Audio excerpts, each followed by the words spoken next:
The silver scissors glinted in the sunlight streaming through the tall windows of the prince's chamber.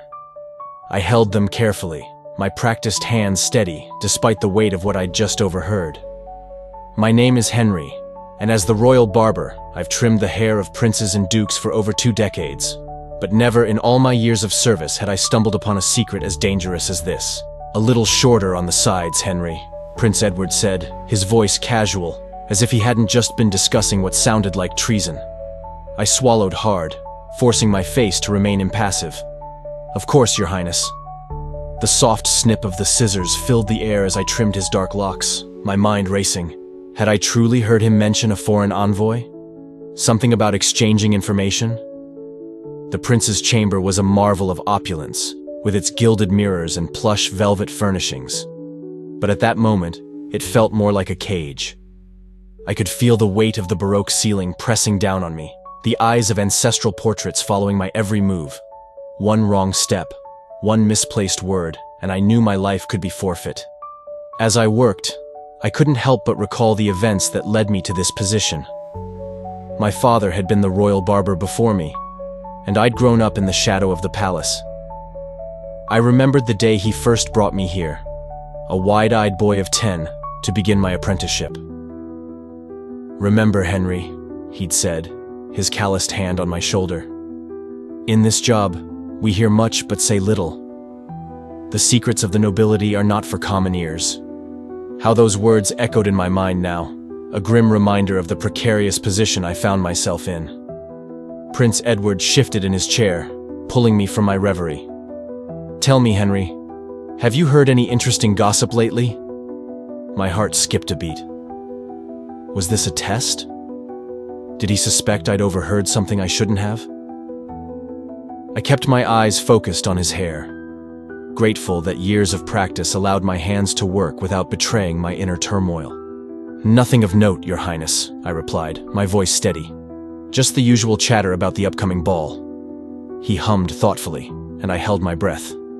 After what felt like an eternity, he spoke again. "Ah, yes, the Midsummer's Eve ball. I hear it's to be quite the spectacle this year." I allowed myself to relax slightly, but the danger was far from past. As I continued to work, I couldn't help but wonder, what was Prince Edward up to? And more importantly, what was I going to do about it? The rest of the haircut passed in a blur of polite small talk and mounting anxiety. As I packed away my tools, Prince Edward rose and admired himself in the ornate mirror. "Excellent work as always, Henry," he said, running a hand through his freshly trimmed hair. "I don't know what I'd do without you." The irony of his words wasn't lost on me. If he knew what I'd heard, I doubted he'd be so complimentary. "Thank you, Your Highness. It's my honor to serve."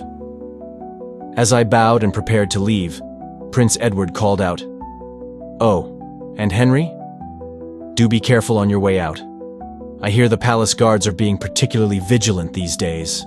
Wouldn't want any misunderstandings." I felt a chill run down my spine. Was that a threat? A warning? Or merely an innocent comment? I mumbled my thanks and hurried out, my mind reeling. The corridors of the palace were a maze of marble and gilt, but I navigated them without thought, my feet carrying me automatically while my mind raced. What was I to do with this information? To whom could I turn? As I rounded a corner, I nearly collided with Sarah, one of the kitchen maids. Her eyes widened in surprise, then narrowed with concern. "Henry, are you all right? You look as if you've seen a ghost." I forced a smile, but I could feel it wavering at the edges. "I'm fine, Sarah. Just lost in thought." She didn't look convinced. "Well, if you need someone to talk to." She let the offer hang in the air between us. For a moment, I was tempted to confide in her. Sarah had always been kind, and we'd shared many a friendly conversation over the years. But my father's words echoed in my mind once more. The secrets of the nobility are not for common ears. "Thank you, Sarah," I said, patting her arm gently. "But really, I'm all right. Just tired, I suppose." She nodded, though her brow remained furrowed. "If you say so. Take care of yourself, Henry." As I watched her walk away, I couldn't shake the feeling that I was now utterly alone with my dangerous knowledge. That night, as I lay in my small room in the servants' quarters, sleep eluded me. The moon cast long shadows across the floor, and every creak and groan of the old palace set my nerves on edge. What if Prince Edward had realized I'd overheard? What if the palace guards came for me in the night? But an even more terrifying thought kept surfacing. What if I did nothing? If Prince Edward truly was collaborating with a foreign power, the consequences could be dire for the entire kingdom. Could I live with myself if I stood by and allowed it to happen? As the first light of dawn began to creep through my window, I made a decision. I would investigate, carefully, discreetly, but I had to know the truth. The risk was great, but the alternative was unthinkable. Little did I know, this decision would plunge me into a world of intrigue and danger I could never have imagined.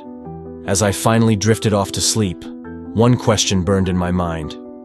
In a palace full of secrets, who could I trust? What do you think will happen next? Will Henry find an ally in his dangerous quest for the truth? Or will he be caught in a web of palace intrigue? Share your theories in the comments. The following days passed in a haze of paranoia and forced normalcy.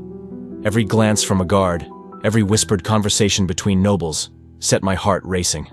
But I knew I had to maintain my composure if I was to uncover the truth behind Prince Edward's mysterious dealings. It was during one of my routine trips to the palace laundry that I stumbled upon my first real lead. As I rounded a corner, arms full of freshly pressed linens for the royal chambers, I heard a familiar voice speaking in hushed tones. The documents will be ready by the new moon. Ensure your contact is prepared. I froze, recognizing the clipped tones of Lady Victoria, Prince Edward's cousin and confidant. Pressing myself against the cold stone wall, I strained to hear more. "And what of the old Barber?" a man's voice responded, one I didn't recognize. "He's been asking questions." My blood ran cold. They couldn't be talking about me, could they? Lady Victoria's laugh was like ice crackling. "Henry? He's harmless. A loyal dog who knows better than to bark at his masters." I bit my lip to keep from gasping. So, they were aware of my suspicions, but they underestimated me. A mistake I hoped to use to my advantage. As their footsteps faded, I let out a shaky breath. The linens in my arms felt heavier than ever, weighted with the burden of this new knowledge. I hurried to complete my task, mind racing with possibilities and dangers. That evening, as I prepared for my nightly routine of sharpening my razors, a knock at my door nearly caused me to drop the blade I was holding. "Henry?" It was Sarah, the kitchen maid. "May I come in?" I hesitated for a moment before opening the door. Sarah stood there, her usually cheerful face etched with worry. "I hope I'm not disturbing you," she said, glancing nervously down the hallway. "But I overheard something today. Something I think you should know." My heart pounded. Could I trust her? Or was this some sort of trap? "Come in," I said finally, ushering her inside and closing the door quietly behind her. Sarah wrung her hands, her voice barely above a whisper. "It's about Prince Edward. I was serving tea in the solar when I overheard him talking with Lady Victoria. They mentioned something about foreign allies and shifting the balance of power. Henry, I'm scared. What does it mean?" I sank onto my small bed, the weight of confirmation pressing down on me. "Oh, Sarah," I sighed. "I'm afraid it means we're in more danger than we realized." Over the next hour, I shared with Sarah what I had discovered, and she filled in more pieces of the puzzle with her own observations.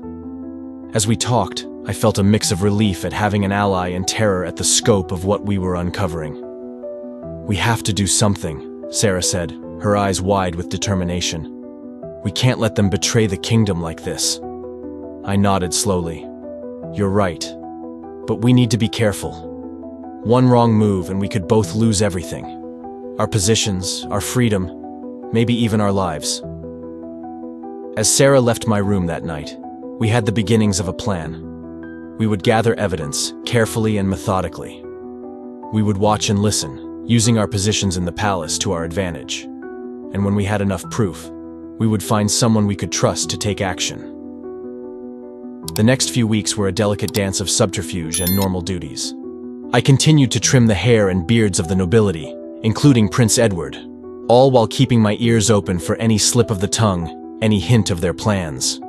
Sarah, with her access to the kitchens and dining halls, became my eyes and ears in places I couldn't reach. We met in secret, exchanging whispered information in shadowy corners of the palace. It was during one of Prince Edward's haircuts that I had my most terrifying and illuminating encounter yet. As I worked, the prince seemed distracted, his eyes distant. "Henry," he said suddenly, causing me to start slightly. "You've served this family for many years, haven't you?" "Indeed, Your Highness," I replied, keeping my voice steady. "It has been my life's honor." He nodded, a strange smile playing on his lips. "And if you were to discover something that could change everything, what would you do?" I felt as though the floor had dropped out from under me. Was this a test? A trap? Or was the prince, in his own way, reaching out? Taking a deep breath, I chose my words carefully. "Your Highness, I believe that true loyalty sometimes requires difficult choices. If I discovered something that threatened the well-being of those I serve, I would hope to have the courage to do what is right, even if it came at great personal cost." Prince Edward's eyes met mine in the mirror, and for a moment I saw something there. Fear? Regret? Before his usual mask of aristocratic indifference slipped back into place. "Well said, Henry," he murmured. "Well said indeed." As I left the prince's chambers that day, my mind was in turmoil. What game was Prince Edward playing? And more importantly, how much longer could I continue this dangerous balancing act before everything came crashing down? Little did I know, events were already in motion that would force my hand and test my loyalty in ways I could never have imagined. What secrets will Henry and Sarah uncover next? And can Prince Edward be trusted, or is he leading them into a trap? Don't miss the next chapter to find out. The night of the Midsummer's Eve ball arrived, bringing with it a palpable tension that seemed to permeate the very walls of the palace. As I helped the nobles prepare for the festivities, my hands steady but my mind racing, I couldn't shake the feeling that this night would be pivotal in our clandestine investigation. The grand ballroom was a spectacle of opulence, with crystal chandeliers casting a warm glow over the assembled nobility. I stood near the edges, ostensibly to offer grooming touch-ups to the gentlemen, but in reality, my eyes and ears were trained on Prince Edward and his cohorts. "Everything is in place," I overheard Lady Victoria murmur to the prince as they passed by, her fan concealing her lips from prying eyes. "The package will be delivered during the fireworks display." My heart raced. This was it, the moment we'd been waiting for. I caught Sarah's eye across the room where she was serving champagne. A subtle nod passed between us. Our plan was set in motion. As the night wore on, I maneuvered carefully through the crowd, picking up snippets of conversation and watching for any unusual movements. The air was thick with perfume, wine, and secrets. "Henry!" Prince Edward's voice cut through the din, causing me to stiffen. "Come, my good man. Lord Blackthorn here is in desperate need of your services. It seems his mustache has gone askew in all the excitement." I approached, my barber's kit in hand, keenly aware of the prince's eyes upon me. As I tended to Lord Blackthorn's admittedly crooked mustache, I strained to hear the continued conversation. "As I was saying, Your Highness," Lord Blackthorn drawled, "these border disputes are becoming quite tiresome. Perhaps a more forceful approach is needed." Prince Edward's reply was measured. "Indeed, my lord. Rest assured, steps are being taken to ensure our kingdom's interests are protected. But let us not speak of such weighty matters now. It is a night for celebration, after all." The meaningful look that passed between them sent a chill down my spine. What forceful approach were they considering? And how did it tie into the package Lady Victoria had mentioned? As I finished with Lord Blackthorn's mustache, a commotion near the ballroom entrance caught everyone's attention. A messenger, face flushed and breathing heavily, was urgently whispering to the captain of the guard. The captain's face darkened, and he quickly made his way to Prince Edward's side. Your Highness, I heard him say in low, urgent tones. We've received word of unexpected movement along the northern border.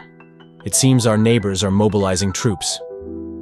Prince Edward's face remained impassive, but I saw a flicker of something, triumph, concern, in his eyes. I see, he said calmly. Thank you, Captain. Please keep me informed of any developments. As the captain retreated, I caught Sarah's eye again. She gave an almost imperceptible nod towards the terrace doors. Making my excuses, I slipped out into the cool night air. Sarah joined me moments later, her voice barely above a whisper.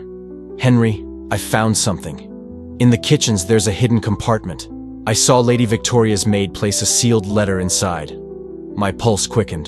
Can you get to it? She nodded, determination etched on her face. I think so, but I'll need a distraction. As if on cue, a loud cheer erupted from inside the ballroom. The fireworks were about to begin. This is our chance, I said. Go, quickly. I'll keep watch and try to intercept the package Victoria mentioned. Sarah disappeared into the shadows as I made my way back inside. The guests were filing out onto the main terrace to watch the display, providing the perfect cover for any clandestine activities. I positioned myself near a side entrance, my eyes scanning the crowd. That's when I saw him, a man I didn't recognize, moving with purpose towards Prince Edward. In his hand was a small, ornate box. Without thinking, I moved to intercept. Pardon me, sir, I said, intentionally jostling him. So clumsy of me. Allow me to assist you. In the confusion, I managed to swap the box with a similarly sized one from my kit. The man, flustered, hurried on his way. My heart pounding, I slipped away, the mysterious box now safely hidden in my jacket. But my relief was short-lived. Henry, Prince Edward's voice froze me in place. A word, if you please. As I turned to face him, the first fireworks exploded overhead, casting an eerie, shifting light across his features. His eyes bored into mine, and I knew in that moment that my charade was over. I think, he said softly, his voice nearly drowned out by the percussive booms above. It's time we had a frank discussion about loyalty, don't you? Behind him, I saw Sarah emerging from the kitchens, her face pale. In her hand was a crumpled letter, its seal broken. Our eyes met, and I saw my own fear reflected in hers. The fireworks continued to illuminate the sky, but for me, the world had narrowed to this moment. Prince Edward, the stolen box in my pocket, the letter in Sarah's hand. All the pieces were falling into place. But would we live long enough to solve the puzzle? As Prince Edward led me away from the crowd, I couldn't help but wonder. Had we just stumbled upon the key to saving the kingdom? Or had we sealed our own fates? The plot thickens. What's in the mysterious box, and what secrets does the letter hold? Will Henry and Sarah's daring plan lead to triumph or disaster? Share your predictions in the comments. Prince Edward led me to his private study, a room I had entered countless times to trim his hair, but never under such ominous circumstances. The sounds of the ball faded away as he closed the heavy oak door behind us. My heart hammered in my chest, the stolen box feeling like a lead weight in my pocket. Sit, Henry, the prince commanded, gesturing to a chair in front of his massive desk. As I lowered myself into the seat, I caught a glimpse of movement outside the window. Sarah, hiding in the shadows of the garden below. At least I wasn't completely alone. Prince Edward poured 2 glasses of brandy, sliding one across the desk to me. Drink, he said. You look like you need it. I took the glass but didn't drink, my mind racing. Was it poisoned? A test? Or a genuine offer to steady my nerves? The prince settled into his chair, fixing me with a penetrating stare. Henry, Henry, Henry, he sighed. What am I to do with you? Did you really think I wouldn't notice your extracurricular activities? I swallowed hard, deciding honesty was my best, perhaps only option. Your Highness, He held up a hand, silencing me. No. Let me speak first. You've served this family loyally for years, your father before you. That's why I've allowed your little investigation to continue for as long as it has. I was curious to see how far you'd go, what you'd uncover. My mind reeled. He'd known all along. Had this entire escapade been nothing but a game to him? But now, he continued, leaning forward, things have escalated beyond a simple matter of castle intrigue. You have something that belongs to me, Henry. I'm going to need it back. The box in my pocket felt heavier than ever. I knew this was the moment of truth. Whatever I decided to do next would change everything. Taking a deep breath, I reached into my pocket and placed the ornate box on the desk between us. Prince Edward's eyes glittered as he looked at it.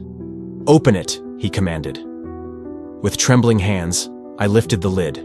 Inside, nestled on a bed of velvet, was a signet ring. But not just any signet ring. I recognized the crest immediately. It belonged to the royal family of our neighboring kingdom, our longtime rivals. "I don't understand," I said, looking up at the prince in confusion. A sad smile played on his lips. "No, I don't suppose you do. Not yet." He stood, moving to the window. "What do you see when you look out there, Henry? A prosperous kingdom? A peaceful land?" I remained silent, unsure of how to respond. "I see a realm on the brink of chaos," he continued. "Our neighbors grow stronger every day, while we remain stagnant, clinging to old ways and older alliances. Something must be done, Henry. Someone must take action." Realization dawned on me. The troop movements at the border. "You're planning a war." He turned back to me, his eyes blazing with an intensity I'd never seen before. "Not a war, Henry. A unification. This ring is the key to a marriage alliance that will join our kingdoms, bringing peace and prosperity to both." I felt as though the floor was shifting beneath me. Everything I thought I knew was being turned on its head. But the secret meetings, the coded messages, why all the subterfuge? "Politics, my dear Henry," he sighed. "There are those in both courts who would oppose this union, who profit from our continued rivalry. We had to ensure the alliance was secured before making it public." As Prince Edward spoke, I caught movement from the corner of my eye. Sarah was at the window, gesturing frantically. In her hand, I could see the letter she'd retrieved from the kitchen. The prince followed my gaze, his expression hardening. "Ah, yes, your accomplice. I suppose we should invite her to join our little tête-à-tête, shouldn't we?" Before I could respond, he strode to the window and flung it open. "Come in, my dear. No need to lurk in the shrubbery." Sarah clambered through the window, her face a mixture of fear and defiance. "Your Highness," she curtsied, though her eyes never left his face. "Now then," Prince Edward said, returning to his seat. "Let's see this letter you've gone to such lengths to obtain." With a glance at me, Sarah handed over the crumpled paper. The prince read it quickly, his brow furrowing. "Well, well," he murmured. "It seems our little plot has thickened even further." He looked up at us, his expression grave. "It appears that not everyone in our court is as committed to peace as I am. This letter suggests that there are those who would prefer to see our kingdom go to war, and who are willing to sabotage our efforts to prevent it." The realization hit me like a physical blow. We had been so focused on uncovering Prince Edward's secret that we had completely missed the real threat. "Your Highness," I began, my voice hoarse, "we've made a terrible mistake." He nodded solemnly. "Indeed you have, Henry, but perhaps not an irredeemable one." He stood, pacing the room. "You've shown remarkable resourcefulness and loyalty, even if it was misplaced. I find myself in need of individuals I can trust implicitly. People who are willing to do what is necessary for the good of the kingdom, regardless of personal cost." He turned to face us, his expression intense. "The question is, can I trust you? Now that you know the truth, will you stand with me? Help me secure this alliance and root out those who would plunge us into war?" Sarah and I exchanged glances. In that moment, I saw in her eyes the same mixture of fear, determination, and hope that I felt. We had started this journey seeking to uncover a plot against the kingdom, only to find ourselves at the heart of a much larger, more complex web of intrigue. Your Highness, I said, standing and bowing deeply. I speak for both of us when I say that our loyalty is to the kingdom and to peace. Whatever you need us to do, we are at your service. Prince Edward's face broke into a genuine smile, the first I had seen in a long time. Excellent, he said. Then let us begin. We have much to do, and very little time to do it.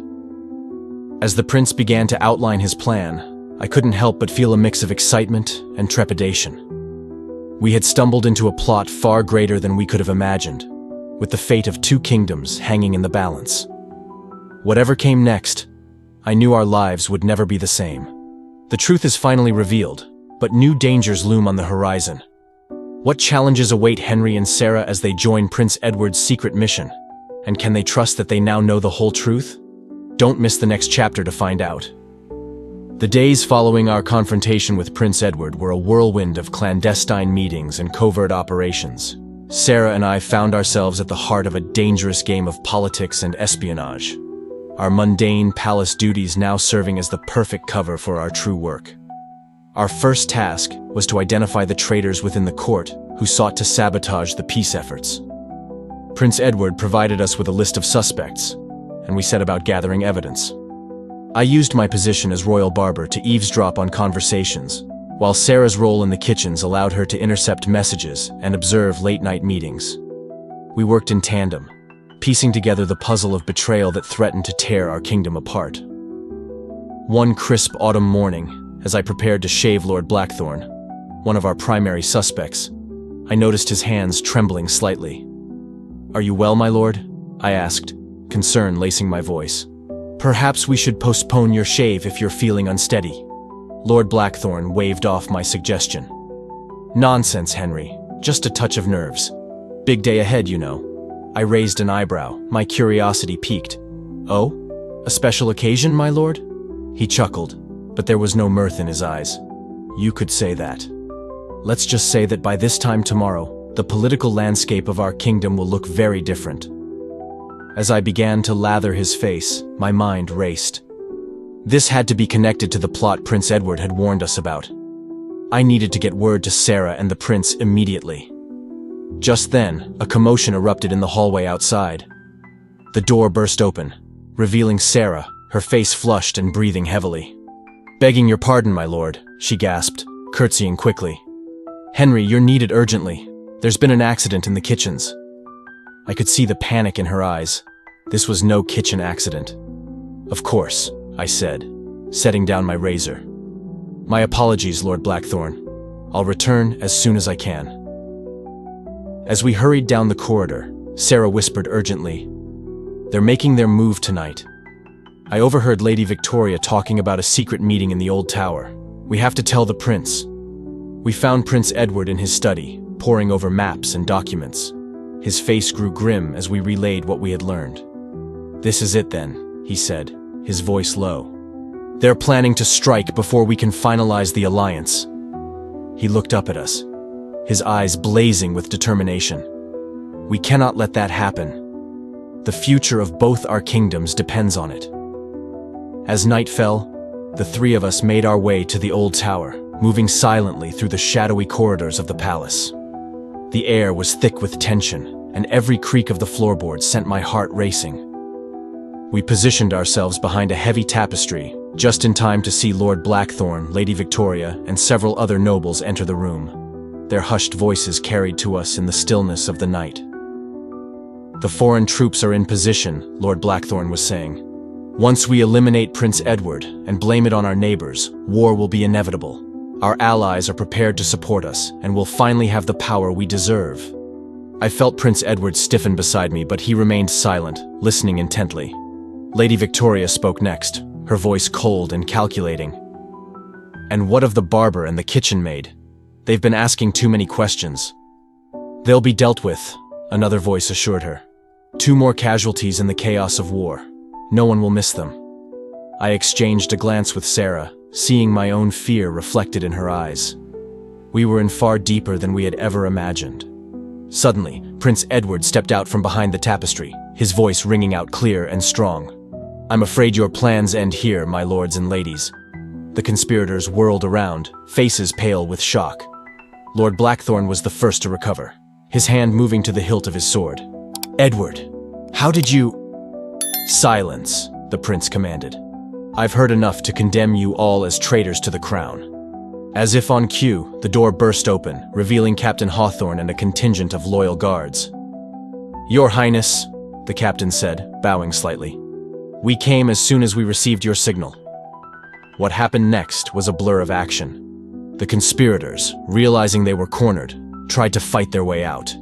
In the chaos, I saw Lord Blackthorn lunge at Prince Edward, a dagger glinting in his hand. Without thinking, I grabbed the nearest object, my razor, still in my pocket from the interrupted shave, and threw it with all my might. The blade spun through the air, striking Lord Blackthorn's hand and causing him to drop the dagger with a cry of pain. In moments, it was over. The traitors were subdued, and the immediate threat to the kingdom was neutralized. As the guards led the prisoners away, Prince Edward turned to Sarah and me, his expression a mixture of gratitude and admiration.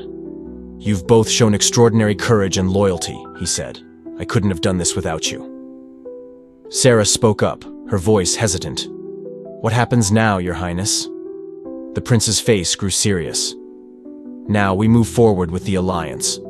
But we do so openly, with the support of those who truly have the kingdom's best interests at heart." He paused, looking at each of us in turn. "And I'll need trusted advisors by my side. People who aren't afraid to speak truth to power, and who will work tirelessly for peace." I felt a swell of emotion in my chest. "We would be honored, Your Highness," I said, bowing deeply. As we made our way back through the palace, the first light of dawn was breaking on the horizon. It felt symbolic somehow, a new day dawning for our kingdom, full of hope and possibility. Sarah slipped her hand into mine, and I gave it a gentle squeeze. We had started this journey as a barber and a kitchen maid, seeking to uncover a simple plot. We ended it as trusted confidants of the prince, instrumental in saving the kingdom from war. As we stepped out into the courtyard, the morning sun warming our faces, I couldn't help but smile. Whatever challenges lay ahead, I knew we would face them together, for each other, for our prince, and for the peace we had fought so hard to protect. And so our tale comes to an end, dear readers. But perhaps it's just the beginning of a new chapter for Henry, Sarah, and the kingdom. What adventures await them in their new roles? What challenges will they face as they work to maintain the hard-won peace? Share your thoughts on how their story might continue.